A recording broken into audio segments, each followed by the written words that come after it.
RV is kind of a hard find. It combines two things that just don't normally go together.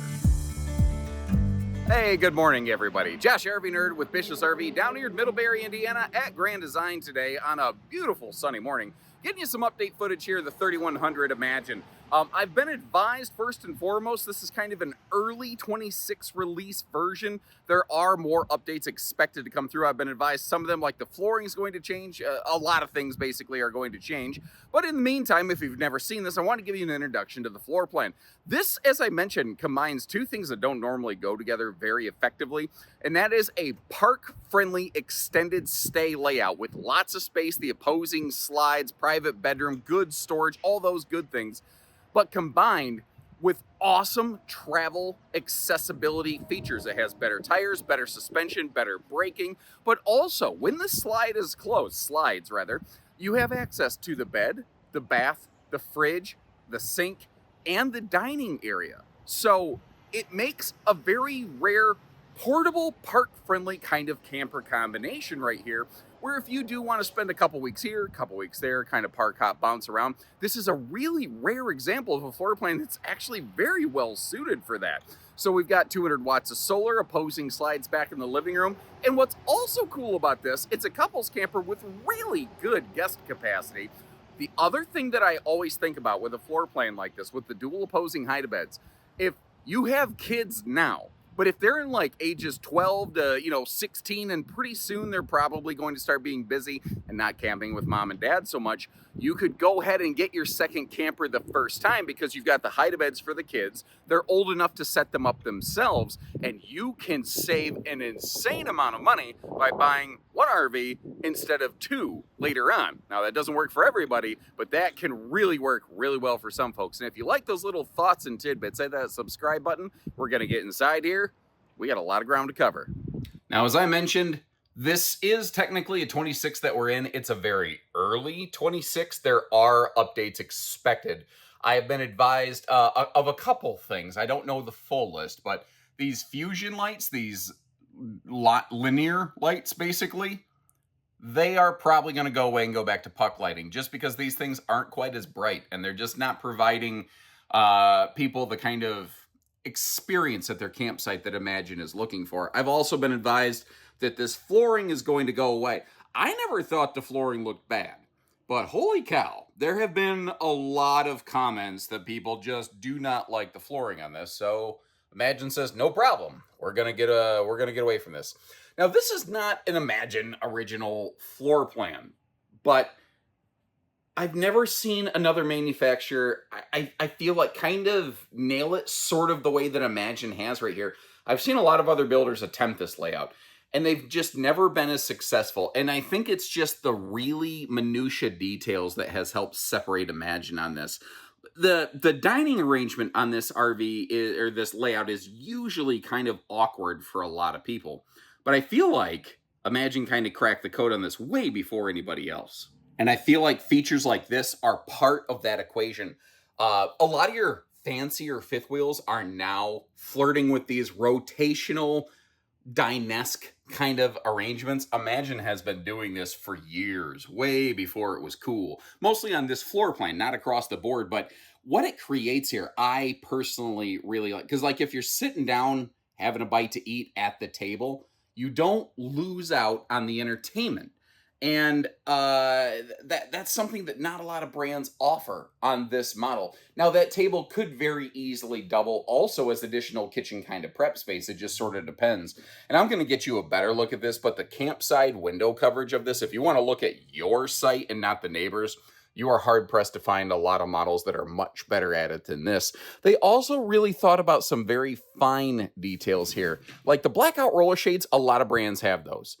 They give us a nice little, I think it's a powder-coated aluminum shroud on here. It just looks clean. It's not that cardboard boxy Valance and Lamborghini. The other thing is, you notice how silent those are? You probably couldn't hear it very much over me yakety-yakking the whole time. They changed out the little ends down here with something that doesn't tend to tink constantly against the side of the RV. And there's also the little details, like they do include a privacy shade in their entry door right here, where There's even what a lot of brands call themselves a luxury fifth wheel. Don't do stuff like that. It's kind of baffling to me. I also really appreciate like the power outlets on that little dining kitchen desk area right there. Like it makes it so multifunctional because there's a lot of people who have reported to me that they have no use for a traditional like booth dinette and they would rather have so many other things. And this can allow for that. The other thing that that arrangement can do that's not as obvious, if you don't care about the chairs and the dining and the situation at all, because you're like, we just eat at the sofa. That's cool. You can just take the chairs out and you could use that as like extra storage space, like a great spot for a dog bed, cat litter box, etc. There's some, awesome additional benefits that you have to that. Now that is a smart TV, and notice how it's not mounted pie in the sky really up high away from you. So it is a very comfortable viewing arrangement. Now, obviously these theater seats are intended to be the primary viewing position. You do have a pair of additional sofas. Those are more secondary seating entertainment zones, but the TV can pivot. I'll try to remember to pull that out in just a minute here to demonstrate for you. You might notice we are carpetless and ventless, although if you also take note, you can see two different slide floor setups here. On the left, you do have a flush floor slide. Over here, there is a little bit of a toe kick. These are both rack and pinion slides, though, in case you're curious. Electric space heating fireplace over there, taking the nip out of the shoulder season. And if you're like, I only summer camp, that doesn't do me any good, you can just use it just for a cool visual effect. You don't have to crank up the heat on the sucker or anything like that. Now, as I mentioned, the window coverage in this model is awesome, although I know I'm taking my sweet time getting there. I don't like to whip the camera around. I know that that can make some people kind of motion sick. And the lights are dimmable, but I also don't want to demonstrate that because it will cause flickering on camera, and I don't want to cause someone to go into an epileptic shock kind of situation here. But yeah, the window coverage on this thing is awesome. There's really not a whole lot of area around your campsite that you can't overtly see. Now, we do have the opposing hide-a-beds here. Give me a minute and I will give you a demonstration of that.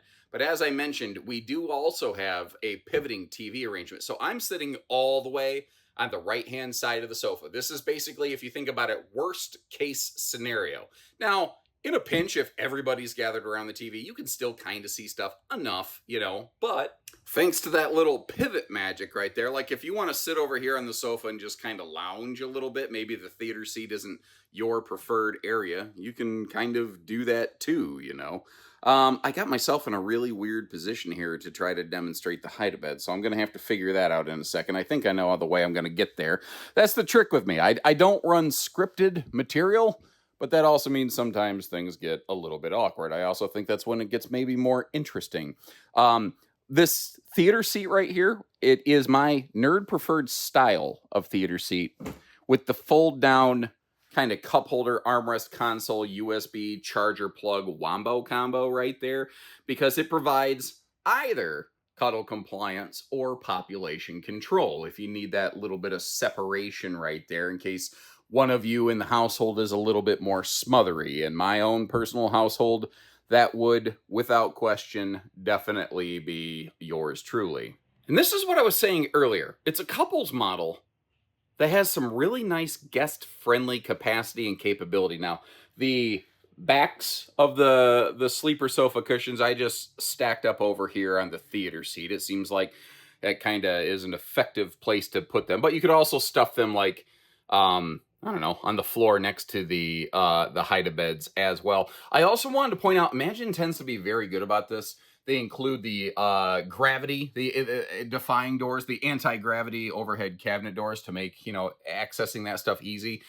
I also noticed you better make sure you close those before you close the slides, because if they start getting to a shoving match with the slide out, it really doesn't matter who wins, you're going to lose. Sorry, I got off on a tangent there.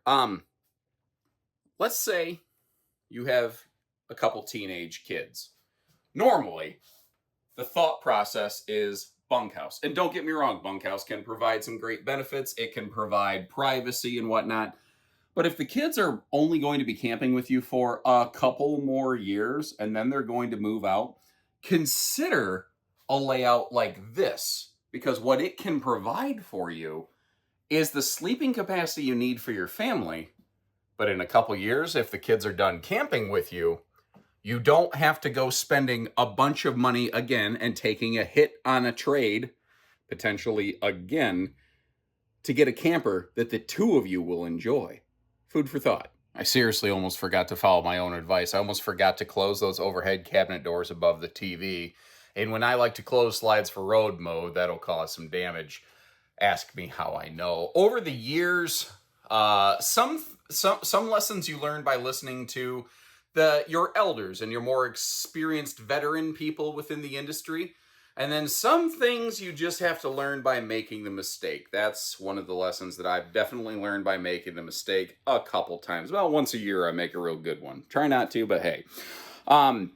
This is a cool thing Imagine does. I call it the Light Bright organizer peg system. Remember the Light Bright toy when you were a kid, where the pegs would always end up strewn all over the floor and then lost over the years? But it allows you to kind of customize that space to secure your cargo, your pots, your pans, your whatever, in just a intelligent, creative way. Normally, I'd try to show you the whole kitchen closed up before I open stuff, but with the flow of this floor plan, it always trips me up and I end up backtracking a lot. So we're kind of going about it a little bit differently today. Section A, Section B, then I'll close it all up for you. I do want to point out, in an Imagine, your kitchen counters are solid surface. Actually, I believe your bathroom counters are solid surface as well. It's kind of it's just a nice little touch they put in. Now that's in full Imagine. That's not in the two little brother members of the family. But the smart details, like the dedicated trash can space, you've got plenty of drawer capacity, I think, in this. The easy reach power outlets, that big farm sink so you can wash big stuff. Overall, for me, this is a very effective kitchen and floor plan. Now, it feels a little bit awkward the way that your countertop spaces are split up a little bit like this, but there's kind of a reason for it. And basically, that's the travel function. If they would have put the refrigerator over by the pantry, I think that it makes sense by putting all your counter space together. But then you lose the refrigerator when the slides are closed. For some people, that doesn't matter. For some people, it's a really big deal. So they had to kind of pick one. And that's the way that they went with. I can deal with it. It doesn't bother me. I do like that countertop extension. That's another thing I've noticed. The Imagine version of this floor plan somehow seems to, it just feels like it has more counter space than most other versions of it. And I can't even really put my finger on it. I don't know. They do technically still run a smart command system. Personally, I could take it or leave it. I appreciate the fact that it at least has just basic switches. And from what I understand, nearly everybody just uses the switches. Very few people actually use the Bluetooth function. Let me ask existing RV owners, of any RV who's watching this, if you have an RV with a smart command system, do you tend to actually pull your phone out and Bluetooth it, or do you just use the control panel most of the time? Do you even care about it being a smart command system? I don't know. I'd love to kind of hear from the class a little bit on that. Going to give you kind of a once over on the bathroom, then we'll give you some more deeper dive details. I just want to confirm that is a solid surface countertop there in the bathroom. There are some GFI protected power outlets over on the right-hand side around that sidewall there. I will give you a look at all this storage in just a minute if you allow me. That is a porcelain foot flush stool. They're very good about keeping the vents out of the flooring here. And then just the little extra details like that linen cabinet there. Like if you look over roughly on the right-hand side here, you can see that it gives you a good dedicated space within the bathroom to bring some body washes and whatnot. And it's enclosed. It's not open air storage. They are still rocking the dollar store 4-inch fart fan. It's not terribly hard to upgrade to a bigger fan, but the factory just doesn't do that. So keep that in mind. Again, I always try to be real and candid. The shower headroom is surprisingly good because this RV has a 6.5-foot sidewall, but it also has a barreled ceiling, and that extra ceiling height that you get as a result, I think kind of makes all the difference right there. Now you can see how that's giving us the a very fluffy, friendly bathroom space as well. And in case you were curious, that is one of those retractable kind of shower doors. Every now and then, if I don't point that out, someone will say, "Holy cow! What they don't even include a curtain for the shower? How cheap are these guys?" No, that's not the case. This pocket storage right here is also very good for towels and linens and whatnot, which can leave that enclosed cabinet useful for, you know, your body washes, hair care products, blow dryers, etc. Taking a look inside the storage of the medicine cabinet right there, you might notice it's actually like a 2-section medicine cabinet, and then we have the additional storage below. Now, you effectively only have 3 drawers down here. What looks like a cabinet door below the sink is effectively just an access panel to the plumbing under the sink. There just wasn't enough depth there to create storage. Now, do you notice that little black circle on the wall right there on the right-hand side?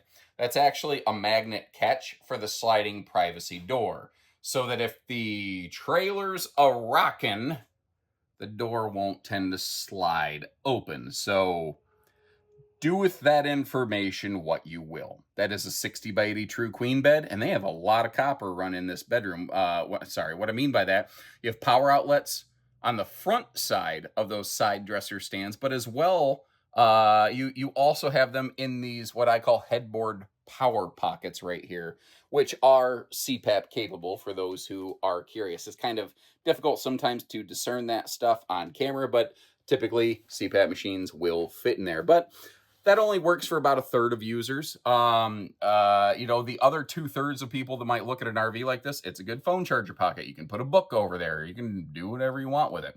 Again, we are 50 amp standard. We are second air capable on this model. And because we have a sliding door across from the bed, they do have to kind of put the, what I want to say, TV hookups a little bit off to the side over there. And it's just a personal opinion, but I feel that this is some of the best executed storage around a true queen bed that kind of exists within the travel trailer industry today.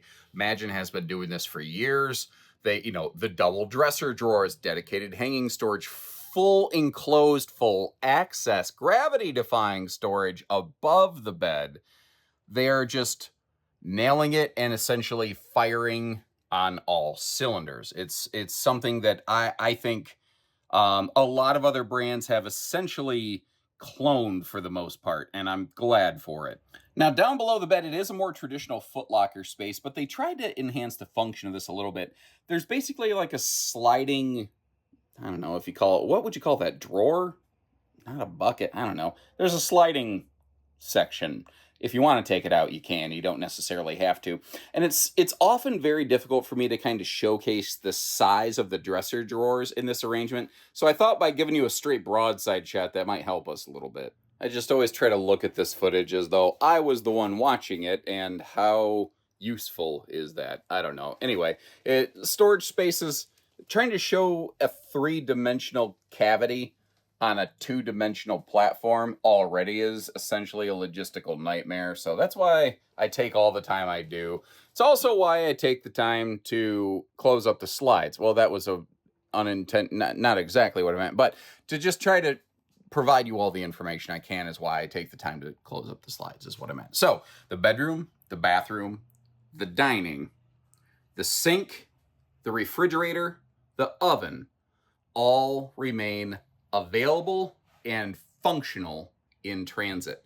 For an RV with opposing living room slides, that is an extremely tall order that they have pulled off here. Now, I know from reading the comments section on previous incarnations of this RV that I've recorded, I know that there are some people who are yanking this around with a 1/2 ton, and there's a couple people who said, man, I've taken it all over the place and it served me just fine. Given its size, given its weight factors, I personally do recommend a little bit more in the way of a 3/4. I don't think, if you're going to be towing any kind of distance, like if you have a very late model tow package 1/2 ton and you're like, I'm just taking it 20 minutes across town to our seasonal site, okay, you know, go slow, be careful, have proper hitching. But if you're going to be doing any sort of distance towing, highway towing, I do think stepping up the truck would be a good idea. Now, I want to mention there's like 3 members of the Imagine family. This is the top level. This is the full Imagine, and it's very easy to tell that because it does have that full candy-coated nose cap with the really aggressive kind of stone guard coating on the nose there. You can see where that shine is located. The sunshine doesn't let us see this, but it does have those fusion lights as well, which is what I call the light, I call lightsaber lighting, but the actual name is fusion lighting. It does have a drop frame front storage compartment, kind of like a fifth wheel. And that creates a lot of storage capacity here, though I want to be, again, fair, reasonable, and candid to the nth degree. It could be argued, I think reasonably so, some people say this RV kind of has a little bit of a limited cargo rating. I think that there's some validity to that. I'm not going to argue with that. I think for park use, it's fine. I think that if you want to tow with a lot of water in the tanks, which first of all, I don't recommend for various reasons, but if you're going to tow with a lot of water in the tanks, I think you're going to find the cargo capacity potentially minimal to lacking. And again, just trying to be candid, trying to be real, trying to be fair. You might notice that blue sticker on the front tongue just below the propane bottles there. That's telling us this is riding on a different kind of chassis, not your traditional Lippert I-beam frame. This is a Norco huck-bolted chassis. Your underbelly is enclosed. It is forced air heated. This does have radiant barrier layering through the belly. It doesn't have holding tank heat pads. You'll start to pick that up when you go into reflection, so kind of keep that in mind. Up front here, big awning. Because you don't have a full super slide over here, it allows them room for a larger awning. And Imagine as a whole is actually very good at putting maximized awning space on here. But once again, look at the window coverage. You know, like when you look at those Salem Wildwood View, or I guess now they're called Zen models, pardon me, they're just slathered in windows, giant windows overtly. Cherokee's starting to do some of that as well, a lot of brands. But this model has kind of always been out there and always provided a lot of window coverage. Now there is a ton of money represented within the frame right here that if you don't know what you're looking at, that's a lot of potential value represented on the price tag of this RV that you don't know what you're getting for it. So first of all, Goodyear Endurance radials. Those are rated for 87 miles an hour with a very proven track record. Secondly, the red brake drums that you saw, that is telling us this has both electronic anti-sway and anti-lock braking included right from the factory level. And you don't need to do anything with those. They just work automatically, basically, to keep you safe. Additionally, you saw the MORryde kind of shackle system between the leaf spring axles. Well, that right there is the same thing that you get on like a full reflection fifth wheel, and it significantly reduces the violent jarring and bouncing that this RV will experience in transit. And it's long been my personal feeling that if you want to keep an RV out of the shop, then find a way to keep it from getting rattle banged around the road, and a better suspension is a very good way of doing that. This is a cold water only, but higher pressure sprayer port, 300-pound accessory hitch on the back here. You might notice how the ladder is built right on to get you up to that snow load walkable roof. We are backup camera prepped, and we've got dual rack and pinion slides back here. So I've been trying to make more of a point to call out the slide systems to help everybody, which one's which. And I'm fighting off a sneeze right now. So if I sound a little funny, it's because I'm basically pinching my nose, trying not to blow your eardrums out with a sneezing fit. I think I might be losing this battle. Anyway, up on the roof, actually, we can kind of see it from here in the upper left corner. 200-watt factory solar panel, but this does have a 40-amp MPPT charge controller, which basically is a better grade of charge controller, and 40 amp means you can expand pretty good on that. I bet you could probably put around 500 watts of solar on this before you need to rewire anything. And that black box above the NE in the word Imagine right there, that's a stovetop exhaust vent hood. So when you are cooking in the RV, you're not cooking yourself out of the RV. And as we all know, the NE stands for the Knights Who Say Nee. And I'm just wondering if anybody picks up that reference. Let me know. Anyway, and Tim the Enchanter aside, This is a singular sewer outlet camper, but when you look at the holding tank capacities on this model, I believe your gray water looks a little bit out of whack because it actually has two gray tanks, one black tank, one fresh tank. It has two gray tanks just because they wanted to give you separate setups basically for the kitchen and the bathroom. That actually is a really handy park thing. Like, I'm a park pavement princess camper, so gray water capacity is actually the most convenient thing for me. If you're a boondocker, you like a lot more fresh water more than likely. And some people just prefer bigger black tanks so they're not emptying stuff all the time. It doesn't really bother me. You use your gloves, you do things in the proper order of operations. You don't tend to make a mess anyway. So a larger gray capacity is actually something I personally hunt for, but that's based on how I camp. You might feel totally different about that. So thanks again for tuning in, everybody. I'll drop you some links in the description to double check pricing and availability. There's a few other brands that make a similar layout. Like, I can think offhand, Surveyor makes something like this. Rockwood has off and on through the years. I don't recall if they're exactly building it right now. Within the entire world of RVs, it does get difficult to keep on top of everything. But you can always check the links in the video description. If I have some similar stuff, I'll try to recommend it down there. Also, I'll leave you links where you can get to our website to double check at least MSRP on this one. We don't sell for MSRP, but we're not always able to publish anything less than MSRP with certain manufacturers' agreements. So kind of keep that in mind when you check our website. If you contact our team, we will definitely have a better discounted price for you. And we don't do hidden dealer fees, so there you go. And if you don't, I don't know, like, just use a burner phone or burner email or something if you don't want to have long-term communication. I don't know. Anyway, whatever works for you, we're here to assist. So until then, take care, stay safe, have fun, and happy camping, everyone.